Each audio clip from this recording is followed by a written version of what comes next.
मित्रों, आज हम राम वृक्ष बेनीपुरी का रेखाचित्र रजिया को सुन लेते हैं। रजिया राम वृक्ष बेनीपुरी का महत्वपूर्ण रेखाचित्र माना जाता है।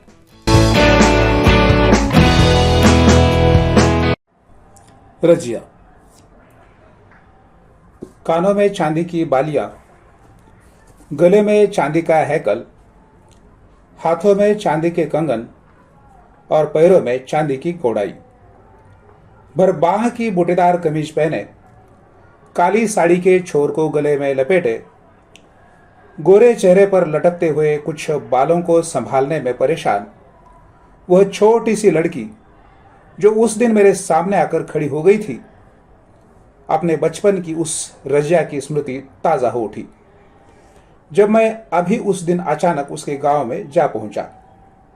हाँ, यह मेरे बचपन की बात है।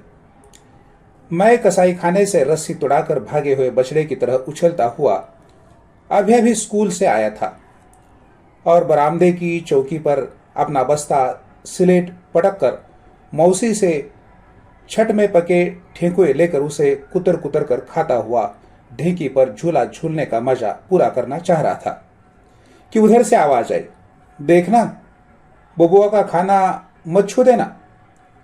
और उसी आवाज के साथ मैंने देखा यह अजीब रूप रंग की लड़की मुझसे 2-3 गज आगे खड़ी हो गई। मेरे लिए यह रूप रंग सचमुच अजीब था। ठेठ हिंदुओं की बस्ती है और मुझे मेले पेठिए में भी अधिक नहीं जाने दिया जाता, क्योंकि सुना है बचपन में मैं एक मेले में खो गया था। मुझे कोई अवघड़ लिए जा रहा था कि गांव की एक लड़की की नजर पड़ी और मेरा उद्धार हुआ। मैं बाप मां का इकलौता, मां चल बसी थी, इसलिए उनकी इस एकमात्र धरोहर को मौसी आंखों में जुगोकर रखती। मेरे गांव में भी लड़कियों की कमी नहीं, किंतु न उनकी यह वेशभूषा न यह रूप रंग। मेरे गांव की लड़कियां कानों में बालियां कहां डालती और भरबाह की कमीज पहने भी उन्हें कभी नहीं देखा। और गोरे चेहरे तो मिले हैं, किंतु उसकी आंखों में जो एक अजीब किस्म का नीलापन दिखता वह कहा, और समूचे चेहरे की काट भी कुछ निराली जरूर। तभी तो मैं उसे एकटक घूरने लगा। यह बोली थी रजिया की मां, जिसे प्रायः ही अपने गांव में चूड़ियों की खांचियां लेकर आते देखता आया था। वह मेरे आंगन में चूड़ियों का बाजार पसार कर बैठी थी और कितनी बहु बेटियां उसे घेरे हुई थी। मुंह से भाव साव करती और हाथ से खरीदारिनों के हाथ में चूड़ियां चढ़ाती वह सौदे पटाई जा रही थी। अब तक उसे अकेले ही आते जाते देखा था। हाँ, कभी कभी उसके पीछे कोई मर्द होता जो चूड़ियों की खांची ढोता। यह बच्ची आज पहली बार आई थी और न जाने किस बाल सुलभ उत्सुकता ने उसे मेरी ओर खींच लिया था। शायद वह यह भी जानती थी कि किसी के हाथ का खाना किसी के निकट पहुंचने से ही छू जाता है। मां जब अचानक चीख उठी, वह ठिठकी, सहमी, उसके पैर तो वहीं बंध गए, किंतु इस ठिठक ने उसे मेरे बहुत निकट ला दिया, इसमें संदेह नहीं। मेरी मौसी झट उठी, घर में गई और 2 ठेकुए और एक कसार लेकर उसके हाथ में रख दिए। वह लेती नहीं थी, किंतु अपनी मां के आग्रह पर हाथ में रख तो लिया, किंतु मुंह से नहीं लगाया। मैंने कहा, खाओ ना, क्या तुम्हारे घरों में ये सब नहीं बनते? छठ का व्रत नहीं होता? कितने प्रश्न, किंतु सबका जवाब न मैं ही, और वह भी मुंह से नहीं, जरा सा गर्दन हिलाकर। और गर्दन हिलाते ही चेहरे पर गिरे बाल की जो लटे हिल हिल उठती, वह उन्हें परेशानी से संभालने लगती।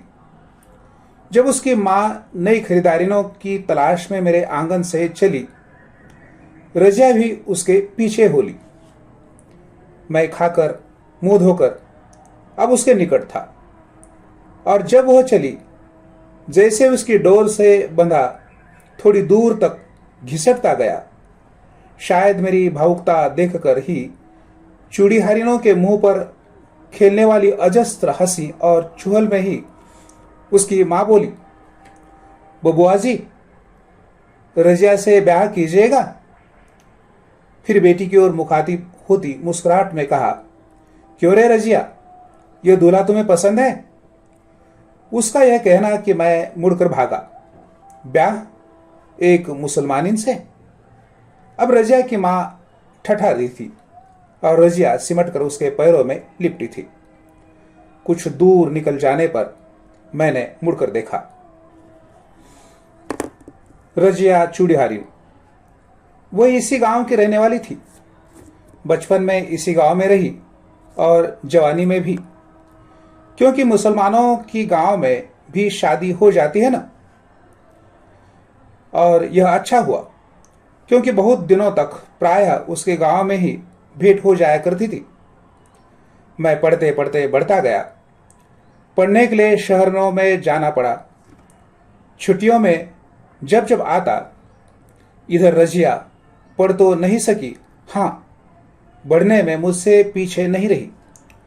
कुछ दिनों तक अपनी मां के पीछे पीछे घूमती फिरी। अभी उसके सिर पर चूड़ियों की खांचियां तो नहीं पड़ी, किंतु खरीदारिनों के हाथों में चूड़ियां पहनाने की कला वह जान गई थी। उसके हाथ मुलायम थे, बहुत मुलायम। नई बहुओं की यही राय थी। वे उसी के हाथ से चूड़ियां पहनना पसंद करती। उसकी मां इससे प्रसन्न ही हुई। जब तक रजिया चूड़ियां पहनाती, वह नई नई खरीदारी ने फंसाती। रजिया बढ़ती गई। जब जब भेंट होती, मैं पाता उसके शरीर में नए नए विकास हो रहे हैं, शरीर में और स्वभाव में भी। पहली भेंट के बाद पाया था वह कुछ प्रगल्भ हो गई है। मुझे देखते ही दौड़कर निकट आ जाती, प्रश्न पर प्रश्न पूछती, अजीब अटपटे प्रश्न। देखिए तो, ये नई बालियां आपको पसंद है? क्या शहरों में ऐसी ही बालियां पहनी जाती है? मेरी मां शहर से चूड़ियां लाती है। मैंने कहा है वो इस बार मुझे भी ले चले। आप किस तरफ रहते हैं वहां? क्या भेंट हो सकेगी? वह बके जाती। मैं सुनता जाता। शायद जवाब की जरूरत वह भी नहीं महसूस करती। फिर कुछ दिनों के बाद पाया वह अब कुछ सकुचा रही है।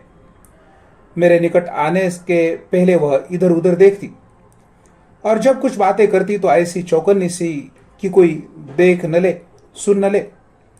एक दिन जब वह इसी तरह बातें कर रही थी कि मेरी भौजी ने कहा, देखियो री रजिया, बबुआ जी को फुसला नहीं लीजियो। वो उनकी ओर देखकर हंस तो पड़ी, किंतु मैंने पाया उसके दोनों गाल लाल हो गए हैं और उन नीली आंखों के कोने मुझे सजल से लगे। मैंने तब से ध्यान दिया, जब हम लोग कहीं मिलते हैं, बहुत सी आंखें हम पर भालों की नोक ताने रहती है। रजिया बढ़ती गई, बच्ची से किशोरी हुई, और अब जवानी के फूल उसके शरीर पर खिलने लगे हैं। अब भी वह मां के साथ ही आती है, किंतु पहले वह मां की एक छाया मात्र लगती थी। अब उसका स्वतंत्र अस्तित्व है, और उसकी छाया बनने के लिए कितनों के दिलों में कसमसाहट है। जब वह बहनों को चूड़ियां पहनाती होती है, कितने भाई तमाशा देखने को वहां एकत्र हो जाते हैं। क्यों? बहनों के प्रति भ्रातृभाव या रजिया के प्रति अज्ञात आकर्षण उन्हें खींच लाता है। जब वह बहुओं के हाथों में चूड़ियां ठेलती होती है, पतिदेव दूर खड़े कनखियों से देखते रहते हैं। क्या? अपनी नवोढ़ा की कोमल कलाइयों पर क्रीड़ा करती हुई रजिया की पतली उंगलियों को, और रजिया को इसमें रस मिलता है। पतियों से चूहले करने से भी वह बाज नहीं आती। बाबू, बड़ी महीन चूड़ियां है, जरा देखिएगा, कहीं चटक न जाए। पतिदेव भागते हैं, बुहें खिलखिलाती है, रजिया ठट्टा लगाती है। अब वह अपने पेशे में निपुण हो जाती है। हाँ, रजिया अपने पेशे में भी निपुण हो जाती थी। चुड़ियारिन के पेशे के लिए सिर्फ यही नहीं चाहिए कि उसके पास रंग बिरंगी चूड़ियां हो, सस्ती, टिकाऊ, टटके से टटके फैशन की, बल्कि यह पेशा चूड़ियों के साथ चूड़ियारिनों के बनाव, श्रृंगार, रूप रंग, नाजो अदा भी खोजता है, जो चूड़ी पहनने वालियों को ही नहीं उसको भी मोह सके। जिनकी जेब से चूड़ियों के लिए पैसे निकलते हैं, सफल चूड़ियारिन यह रजिया की मां भी किसी जमाने में क्या कुछ कम रही होंगी। खंडहर कहता है, इमारत शानदार थी। जो जो शहर में रहना बढ़ता गया, रजिया से भेंट भी दुर्लभ होती गई। और एक दिन वह भी आया जब बहुत दिनों पर उसे अपने गांव में देखा। पाया उसके पीछे एक नौजवान चूड़ियों की खांची सिर पर लिए हैं। मुझे देखते वह सहमी सिकुड़ी और मैंने मान लिया यह उसका पति है। किंतु तो भी अनजान सा पूछ लिया, इस जमुरे को कहां से उठा लाई है रे? इसी से पूछिए, साथ लग गया है, क्या करूं? नौजवान मुस्कुराया। रजिया बेहंसी बोली, यह मेरा खाबिंद है मालिक। खाबिंद? बचपन की उस पहली मुलाकात में उसकी मां ने दिल्लगी दिल्लगी में जो कह दिया था, न जाने वह बात कहां सोई पड़ी थी। अचानक वह जगी और मेरी पेशानी पर उस दिन शिकन जरूर उठाए होंगे, मेरा विश्वास है। और एक दिन वह भी आया कि मैं भी खाबिंद बना। मेरी रानी को सुहाग की चूड़ियां पहनाने उस दिन यही रजिया आई। और उस दिन मेरे आंगन में कितनी धूम मचाई इस नटखट ने। यह लूंगी, वह लूंगी, और ये मुंह मांगी चीजें नहीं मिली तो वह लूंगी कि दुल्हन टापती रह जाएगी। हट हट, तू बबुआ जी को ले जाएगी तो फिर तुम्हारा यह हसन क्या करेगा? बहुजी ने कहा।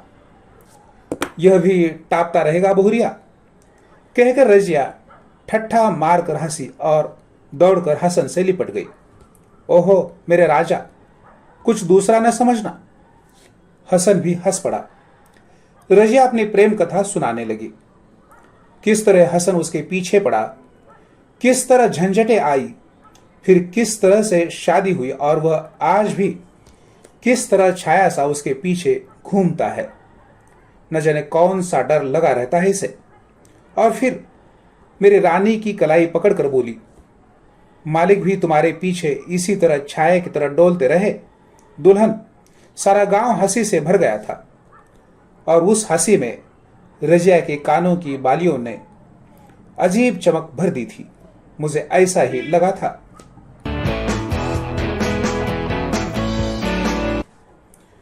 जीवन का रथ खुरदरे पथ पर बढ़ता गया, मेरा भी, रजिया का भी। उसका पता उस दिन चला जब बहुत दिनों पर उससे अचानक पटना में भेंट हो गई। यह अचानक भेंट तो थी, किंतु क्या इसे भेंट कहा जाए? मैं अब ज्यादातर घर से दूर दूर ही रहता। कभी एक आध दिन के लिए घर गया तो शाम को गया, सुबह भागा। तरह तरह की जिम्मेदारियां, तरह तरह के जंजाल इन दिनों पटना में था। यूं कहिए पटना सिटी में एक छोटे से अखबार में था, पीर बावर्ची भिश्ती की तरह। यूं जो लोग समझते हैं कि मैं संपादक ही हूं। उन दिनों न इतने अखबार थे न इतने संपादक, इसलिए मेरी बड़ी कदर है। यह मैं तब जानता जब कभी दफ्तर से निकलता, देखता लोग मेरी ओर उंगली उठाकर फुसफुसा रहे हैं। लोगों का मुझ पर यह ध्यान, मुझे हमेशा अपनी पद प्रतिष्ठा का ख्याल रखना पड़ा। एक दिन मैं चौक में एक प्रसिद्ध पान वाले की दुकान पर पान खा रहा था। मेरे साथ मेरे कुछ प्रशंसक नवयुवक थे। एक दो बुजुर्ग भी आकर खड़े हो गए। हम पान खा रहे थे और कुछ चूल्हे चल रही थी कि एक बच्चा आया और बोला, बाबू, वह औरत आपको बुला रही है। औरत बुला रही है? चौक पर? मैं चौंक पड़ा। युवकों में थोड़ी हलचल, बुजुर्गों के चेहरे पर की रहस्यमय मुस्कान भी मुझसे छिपी नहीं रही। औरत? कौन? मेरे चेहरे पर गुस्सा था। वह लड़का सिटपिटाकर भाग गया।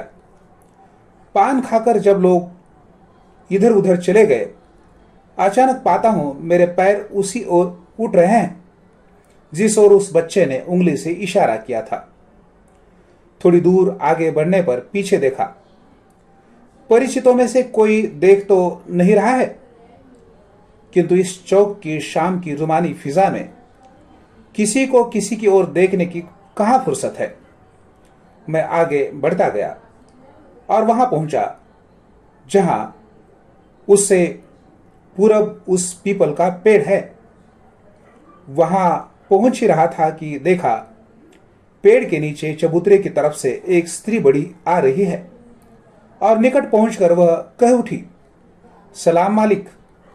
धक्का सा लगा, किंतु पहचानने में देर नहीं लगी। उसने जो ही सिर उठाया, चांदी की बालियां जो चमक उठी। रजिया, यहां कैसे? मेरे मुंह से निकल पड़ा। सौदा सुलभ करने आई हूं मालिक। अब तो नए किस्म के लोग हो गए ना।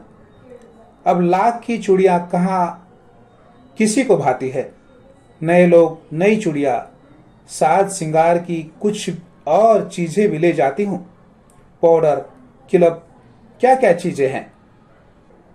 नया जमाना, दुल्हनों के नए नए मिजाज।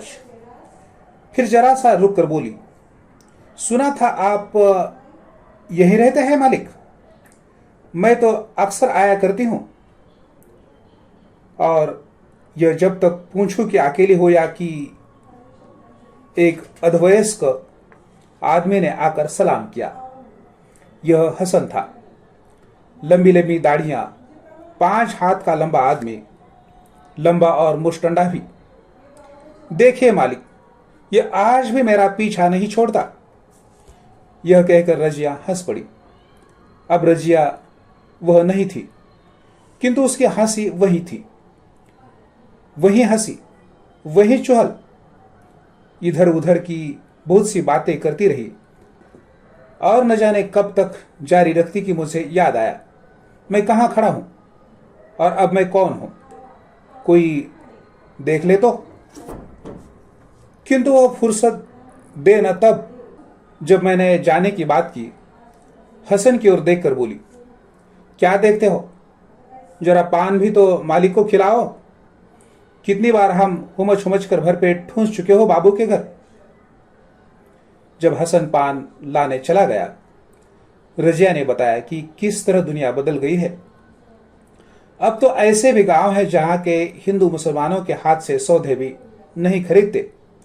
अब हिंदू चूड़ीहारी ने है, हिंदू दर्जी है। इसलिए रजिया जैसे खानदानी पेशे वालों की बड़ी दिक्कत हो गई है। किंतु रजिया ने यह खुशखबरी सुनाई, मेरे गांव में यह पागलपन नहीं, और मेरी रानी तो सिवा रजिया के किसी दूसरे के हाथ से चूड़ियां लेती ही नहीं। हसन का लाया पान खाकर जब मैं चलने को तैयार हुआ, वो पूछने लगी, तुम्हारा डेरा कहां है? मैं बड़े पशोपेश में पड़ा। डरिए मत मालिक, अकेले नहीं आऊंगी, यह भी रहेगा। क्यों मेरे राजा? यह कहकर वह हसन से लिपट पड़ी। पगली पगली, यह शहर है शहर। यो हसन ने हंसते हुए बाहें छुड़ाई और बोला, बाबू, बाल बच्चों वाली हो गई, किंतु इसका बचपना नहीं गया। और दूसरे दिन पाता हूं रजिया मेरे डेरे पर हाजिर है। मालिक, ये चूड़ियां रानी के लिए, कहकर मेरे हाथों में चूड़ियां रख दी। मैंने कहा, तुम तो घर पर जाती हो, लेती जाओ, वही दे देना। नहीं मालिक, एक बार आपके हाथ से पिना कर देखिए। वह खिलखिला पड़ी। और जब मैंने कहा अब इस उम्र में, तो वह हसन की ओर देखकर बोली, पूछे इससे आज तक मुझे यही चूड़ियां पहनाता है या नहीं। और जब हसन कुछ शर्माया, वो बोली, घाघ है मारी घाघ, कैसा मुंह बना रहा है इस समय। लेकिन जब हाथ में हाथ लेता है, ठठाकर हंस पड़ी, इतने जोर से कि मैं चौंक कर चारों तरफ देखने लगा। जिस अवघट घाट पर खड़ा कर दे, नाक में पेट्रोल के धुएं की गंध, कान में साए साए की आवाज, चेहरे पर गरद गुबार का अंबार, परेशान बदहवास। किंतु उस गांव में जो ही मेरी जीभ घुसी, मैं एक खास किस्म की भावना से अभिभूत हो गया। यह रजिया का गांव है। यहां रजिया रहती थी। किंतु क्या आज मैं यहां यह भी पूछ सकता हूं कि यहां कोई रजिया नाम की चूड़ीहारिन रहती थी या है? हसन का नाम लेने में भी शर्म लगती थी। मैं वहां नेता बनकर गया था। मेरी जय जयकार हो रही थी। कुछ लोग मुझे घेरे खड़े थे। किसके दरवाजे पर जाकर पान खाऊंगा? वह अपने को बड़भागी समझेगा। जिससे दो बातें कर लूंगा, वह स्वयं चर्चा का एक विषय बन जाएगा। इस समय मुझे कुछ ऊंचाई पर ही रहना चाहिए। जीप से उतरकर लोगों से बातें कर रहा था, या यूं कहिए कि कल्पना के पहाड़ पर खड़े होकर एक आने वाले स्वर्ण युग का संदेश लोगों को सुना रहा था। किंतु दिमाग में कुछ गुत्थियां उलझी थी। जीभ अभ्यासवश एक काम किए जा रही थी। अंतर्मन कुछ दूसरा ही ताना बाना बुन रहा था।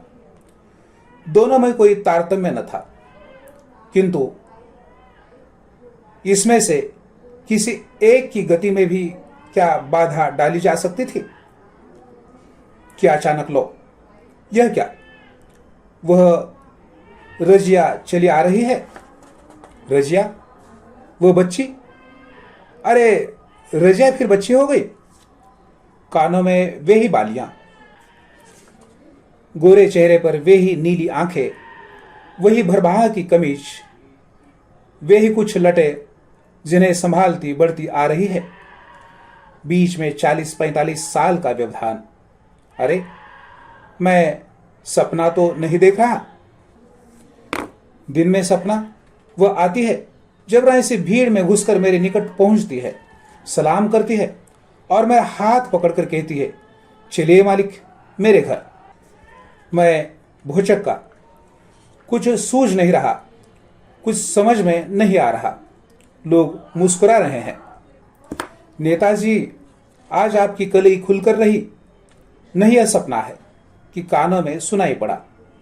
कोई कह रहा है, कैसी शौक लड़की, और दूसरा बोला, ठीक अपनी दादी जैसी। और तीसरे ने मेरे होश की दबा दी, यह रजिया की पोती है। बाबू, बेचारी बीमार पड़ी है। आपकी चर्चा अक्सर किया करती है, बड़ी तारीफ करती है। बाबू, फुर्सत हो तो जरा देख लीजिए, न जाने बेचारी जीती है या। मैं रजिया के आंगन में खड़ा हूं। ये छोटे छोटे साफ सुथरे घर, यह लिपा पुता चिक्कन ढुर आंगन, भरी पूरी गृहस्थी, मेहनत और दयानत की देन हसन चल बसा है। किंतु अपने पीछे 3 हसन छोड़ गया है। बड़ा बेटा कलकत्ता कमाता है, मंझला पुश्तैनी पेशे में लगा है, छोटा शहर में पढ़ रहा है। यह बच्ची बड़े बेटे की बेटी, दादा का सिर पोते में, दादी का चेहरा पोती में, हूबहू रजिया। यह दूसरी रजिया मेरी उंगली पकड़े पुकार रही है, दादी, ओ दादी, घर से निकल, मालिक आ गए। किंतु पहली वह रजिया निकल नहीं रही। कैसे निकले? बीमारी के मैले कुचले कपड़े में मेरे सामने कैसे आवे? रजिया ने अपनी पोती को भेज दिया, किंतु उसे विश्वास न हुआ कि हवागाड़ी पर आने वाले नेता अब उसके घर तक आने की तकलीफ कर सकेंगे। और जब सुना मैं आ रहा हूं तो बहुओं से कहा, जरा मेरे कपड़े तो बदलवा दो, मालिक से कितने दिनों पर भेंट हो रही है ना। उसकी दोनों पतोहुएं उसे सहारा देकर आंगन में ले आई। रजिया, हाँ, मेरे सामने रजिया खड़ी थी, दुबली पतली, रूखी सूखी, किंतु जब नजदीक आकर उसने मालिक सलाम कहा, उसके चेहरे से एक क्षण के लिए झुर्रियां कहां चली गई। उन्होंने उसके चेहरे को मकड़जाल बना रखा था, किंतु मैंने देखा उसका चेहरा अचानक बिजली के बल्ब की तरह चमक उठा, और चमक उठी वे नीली आंखें जो कोटरों में धंस गई थी। और अरे चमक उठी है आज फिर वे चांदी की बालियां, और देखो अपने को पवित्र कर लो। उसके चेहरे पर फिर अचानक लटक कर चमक रही है वे लटे, जिन्हें समय ने धो पोंछ कर शुभ्र श्वेत बना दिया है। मित्रों, यह था रामवृक्ष बेनीपुरी का रेखा चित्र रजिया। निश्चित रूप से आपको यह रेखा चित्र पसंद आया होगा। आप इसी तरह हिंदी पाठ्यक्रम से संबंधित वीडियो देखने सुनने के लिए इस चैनल को लाइक, शेयर और सब्सक्राइब करना न भूलें।